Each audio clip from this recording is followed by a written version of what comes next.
great to see everyone here. Today I'm wearing two hats that come together in our Latin 19 community. The first hat is being the chair of our research committee for Latin 19. And then the other hat that I'm wearing is the hat of being one of our faculty co-directors of our community engaged research initiative for the Duke Clinical Translational Science Institute.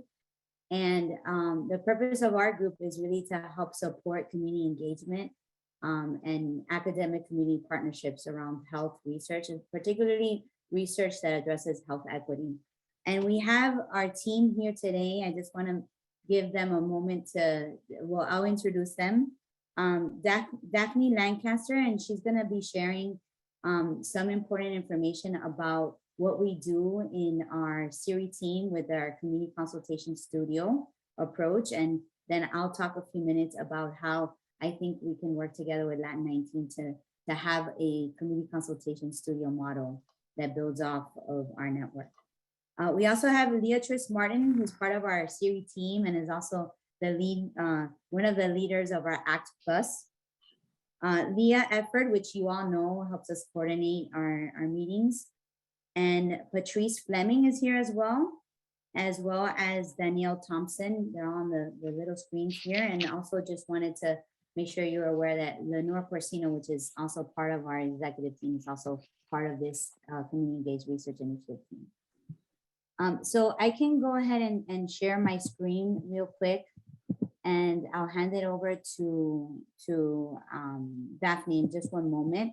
I'm going to start off just giving a little bit of context of why we're talking about the community consultation studio in the history of Latin 19. So early on in the pandemic and with Latin 19 convening, we started getting a number of requests from researchers, mostly at Duke, but also in other nearby communities that started to reach out to Latin 19 to see if we can partner with them on various different research endeavors.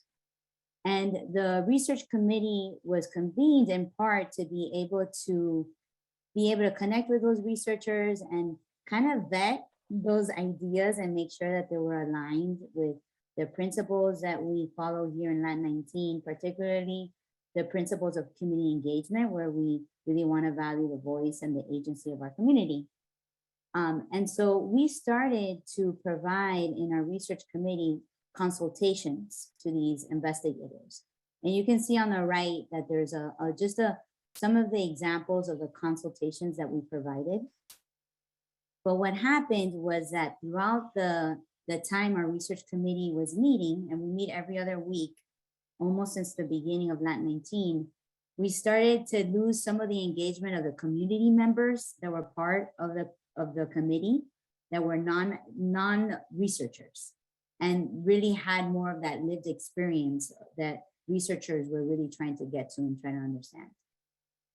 So one of the reasons why we're thinking about having this community consultation studio, and Daphne is going to tell you more about what that is that we want to make sure that it's not the researchers that are part of our Latin 19 community that is providing guidance and advice and input to the researchers. We want to make sure that it's really our community's voice that's being represented in that.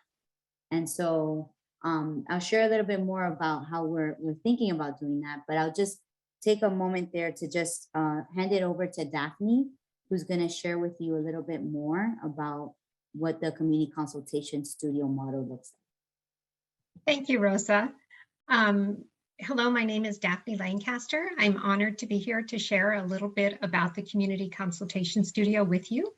I'm a senior program coordinator with the CTSI CERI team, and I work with a very talented group of coworkers to host the CCS sessions. A little bit about CERI, which is the Community Engaged Research Initiative. We facilitate equitable and innovative community engaged research, meaning that research impacted and led by community needs and voices. We want to prepare and invite community to be part of and impact the research that will improve lives and health.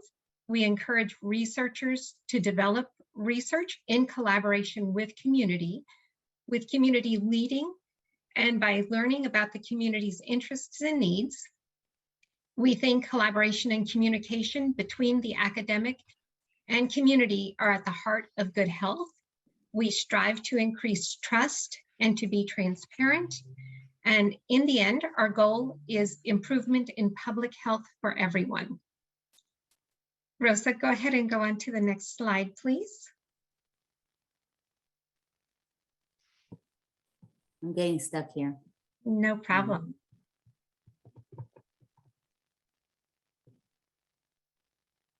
I'm not sure why my button's not working.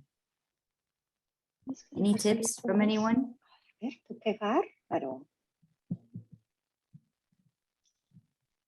we go. All Sorry right, about that. thank you. No problem. So what does a CCS mean, a community consultation studio, mean for community? It is an hour-and-a-half listening session via Zoom for researchers who are interested in getting community feedback on their work.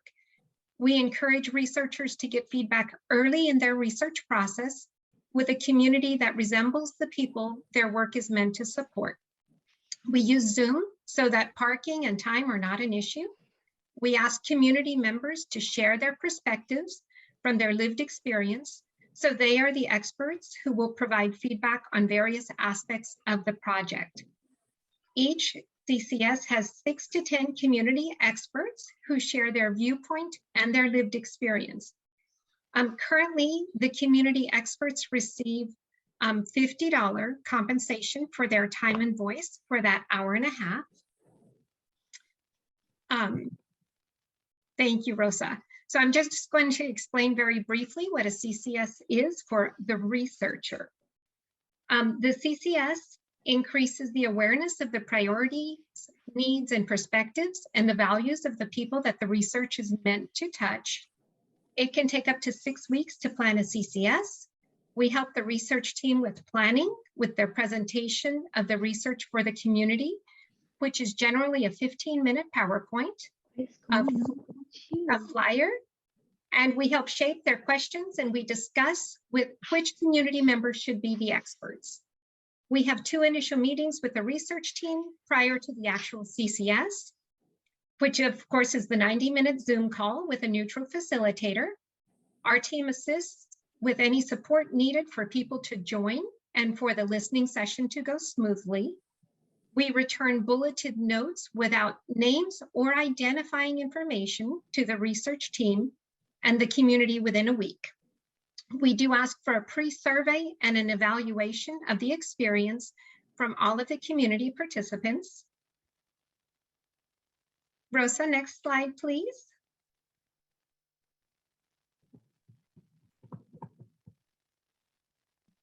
Sorry, it's stuck again. No problem. Just keep on pushing these buttons until it moves.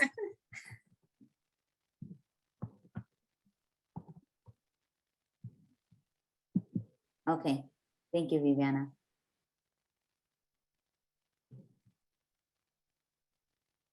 The CCS is not a focus group in that it informs aspects of the research that support the project, such as the design, the intervention, or the flyer, or recruitment materials. It is a one-time gathering for community to better understand the research being done and for researchers to understand and hear community voices and perspectives.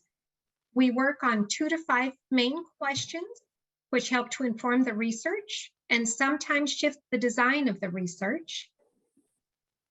Go ahead, Rosa.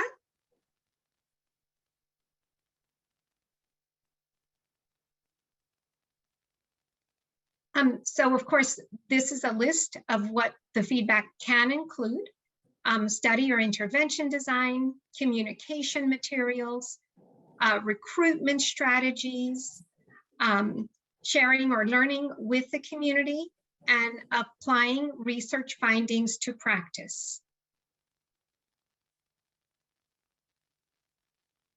Who attends the CCS? We strive to keep a balance for more community members than academic members. We have 2 members of the CCS team who help manage the studio and help people join if they're having any type of difficulties. We have a neutral facilitator, so that means that person is not part of the research team. We invite 6 to 10 community members, and the research team brings 1 member to present and another member just to listen. Go ahead, Rosa. And the product, we return bulleted notes within a week of the CCS. We do not share the recording with the research team. Sometimes we record just so that we, in case we need some help with the notes, sometimes we don't. We do not share any information about the people who give feedback other than generalizable information with the research team. So they will not reach out to contact you without your permission. And Rosa, take it away. Thank you, Daphne. Thank you for providing those details about what the CCS model looks like for us in general. I'm going to just spend a couple minutes to talk about what this might look like for us here in Latin 19. What we're thinking of doing is having a standing roster of individuals from Latin 19 that could represent diverse perspectives from our community and are interested at some point being part of a community consultation studio. As Daphne described, part of what the intention is of a community consultation studio is to capture the lived experience of the people that ultimately are meant to benefit from that research.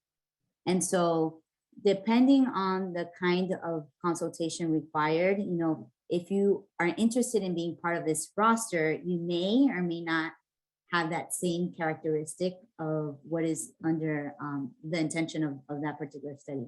So for example, you know, we have in Latin 19 Research Committee have provided input to researchers that are doing research in the Durham public school system.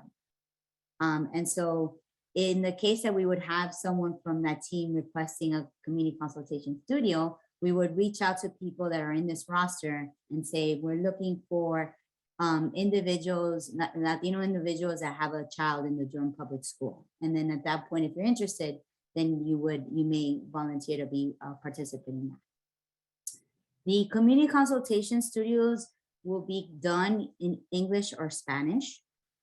And part of the model here of Latin 19 is really trying to facilitate Spanish-speaking community consultation studios, which has been a little trickier for our CERI team to do without the collaboration of other stakeholders. And so if you decide that you're interested in this and part of this roster, it would really be, there's no commitment to that. It would be up to you whether when an opportunity comes, whether you want to participate and have the availability or interest to be part of that. Just like we do with our community consultation studio broadly, there will be compensation that's provided, and we typically provide $50 in compensation to really to really support and value the time that people are investing in providing consultation and sharing their ideas and lived experiences with researchers. So you can just go to the next slide. So just to wrap up here and take any questions, just want to summarize a little bit about the process of what this community consultation studio model will look like for us in 919. If you're interested, you know, you'll let us know and we'll share that information with you, and you'll be part of a pool of people that are interested from Latin 19 to be part of community consultation studios. So when an investigator comes to the CERI team and says, I'm interested in having Spanish-speaking individuals provide some input on recruitment strategies, for example, then we would reach out to this pool of participants and see who's interested and available.